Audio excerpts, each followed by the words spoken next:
Assalamualaikum warahmatullahi wabarakatuh. Perkenalkan, nama saya Ipa Rahayu. Saya berasal dari 3B Farmasi Stikes BTH Tasikmalaya.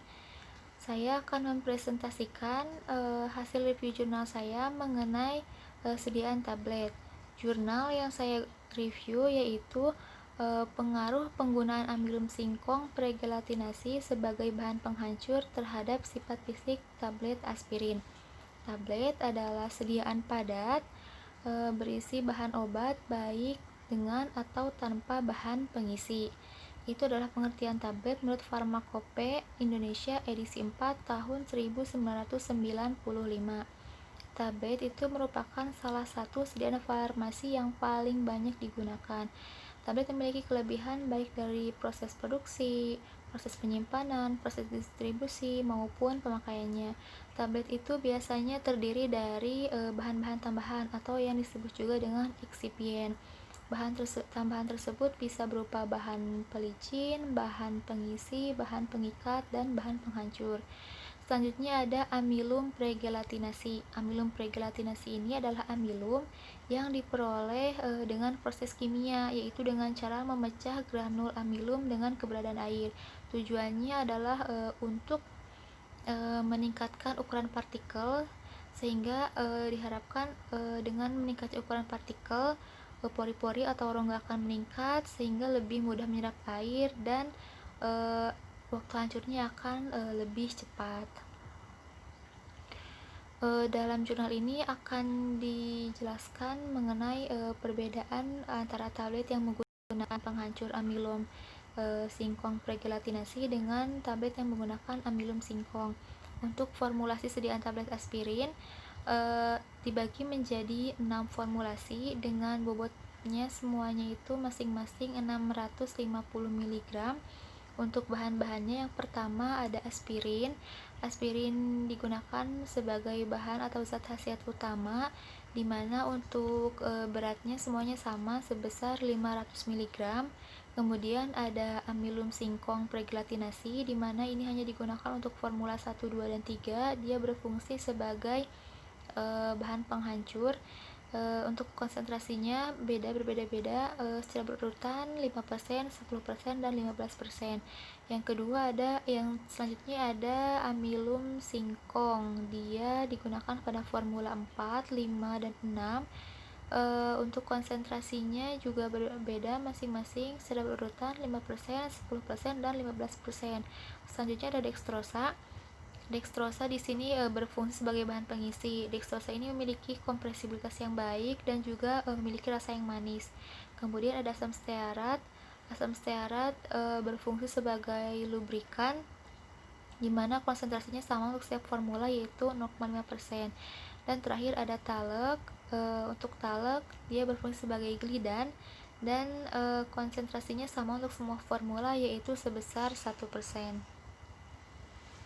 Selanjutnya ada uji waktu alir granul. Jadi sebelum tablet dicetak, di serbuk-serbuknya dilakukan waktu alir. Untuk prosedurnya, ditimbang campuran serbuk 100 gram. Jadi dari 6 formula itu ditimbang masing-masing 100 gram, kemudian dimasukkan ke dalam alat uji waktu alir yang berupa corong dan dihitung waktu alirnya untuk serbuk atau granul. Jadi tujuan dari waktu alir ini, dia bertujuan untuk mengetahui kecepatan alir dari suatu serbuk ketika melewati suatu corong. Dan untuk persyaratannya yaitu tiap 100 gram serbuk dia itu tidak boleh lebih dari 10 detik kecepatan waktu alirnya. Kemudian untuk hasil dari uji waktu alir granul, semua formula memiliki waktu alir yang baik, dan formula tablet yang menggunakan amilum singkong pregelatinasi memiliki waktu alir yang lebih baik jika dibandingkan dengan amilum singkong. Selanjutnya ada metode pembuatan tablet. Untuk metode pembuatan tablet ada tiga metode. Yang pertama metode granulasi basah, kemudian granulasi kering, dan metode kempal langsung. Dalam jurnal ini digunakan metode kempal langsung karena berbagai alasan. Yang pertama dikarenakan tablet ini memiliki zat khasiat yaitu aspirin yang tidak stabil terhadap pemanasan. Kemudian alasan selanjutnya adalah karena kelebihan dari metode kempa langsung. Jadi untuk metode kempa langsung memiliki berbagai kelebihan, yaitu waktu yang digunakan itu relatif singkat jika dibandingkan dengan dua metode lainnya. Kemudian sumber daya manusia yang diperlukan lebih sedikit, terus ruangan yang diperlukan juga lebih sedikit, dan alat yang digunakan juga lebih sedikit. Langsung ke prosedur. Yang pertama, penimbangan bahan sesuai dengan formula. Kemudian campur aspirin yaitu sebagai zat aktif dengan dextrosa sampai dengan homogen. Kemudian tambahkan bahan penghancur amilum singkong pregelatinasi untuk formula 1, 2, dan 3, dan bahan penghancur amilum singkong untuk formula 4, 5, dan 6. Selanjutnya tambahkan tartar dan asam stearat sampai homogen, dan campuran ke homogen. Kemudian lakukan pengempaan tablet dengan menggunakan tablet single punch. Kemudian tablet yang dihasilkan diuji dengan sifat fisik sediaan tablet. Nah, untuk evaluasi fisik tablet itu dia terdapat 4. Kalau untuk jurnal ini ada 4 yang digunakan, yaitu uji keseragaman bobot tablet, uji kekerasan tablet, uji kerapuhan tablet, dan uji waktu hancur.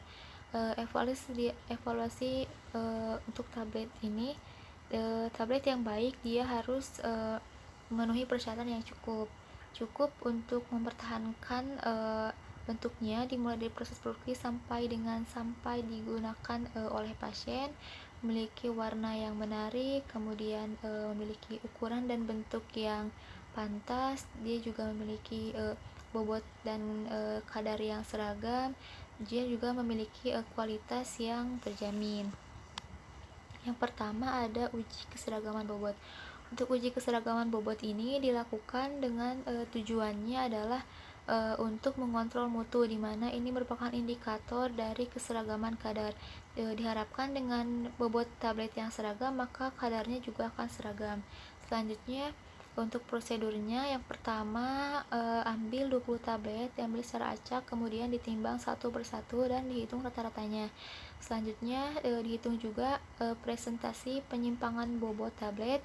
Jadi dari setiap tablet ini, dari 20 tablet ini, masing-masing satu-satu dihitung dari presentasi penyimpangan bobotnya. Kemudian dibandingkan dengan persyaratan yang ada di Farmakope Indonesia. Untuk persyaratannya sendiri, jadi tiap-tiap tablet yang memiliki bobot lebih dari 300 mg, maka dia tidak boleh ada lebih dari 2 tablet yang memiliki presentasi penyimpangan bobotnya itu lebih dari 5% dibandingkan dengan tablet bobot tablet rata-rata. Atau dia juga tidak boleh memiliki lebih dari 1 tablet yang presentasi penyimpangan bobotnya itu lebih dari 10% dibandingkan dengan bobot rata-rata. Untuk hasil uji keseragaman bobot, dalam uji ini semua formula tablet memenuhi persyaratan keseragaman bobot. Selanjutnya ada uji kekerasan tablet.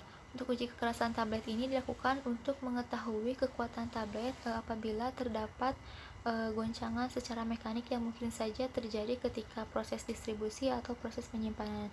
Alat yang digunakan dinamakan dengan Stokes Monsanto Hardness Tester. Kemudian untuk prosedurnya yaitu ambil 1 tablet, kemudian dimasukkan pada ujung Stokes Monsanto Hardness Tester dengan posisi vertikal. Kemudian putar skrup pada bagian ujung yang lain. Kemudian pemutaran itu dihentikan sampai tablet pecah dan tekanan dibaca pada skala. Untuk persyaratan diuji ini adalah skalanya itu 4-8% kekerasan tablet yang 48 kg kekerasan tablet yang baik. Ini hasilnya semua tablet formula 1-6 memiliki kekerasan tablet yang baik. Namun untuk tablet dengan menggunakan amilum singkong pregelatinasi memiliki kekerasan tablet yang lebih besar jika dibandingkan dengan amilum singkong. Selanjutnya ada uji kerapuhan tablet. Uji kerapuhan tablet ini bertujuan untuk mengetahui jumlah atau bobot dari tablet yang hilang ketika dilakukan perlakuan terhadap suatu tablet.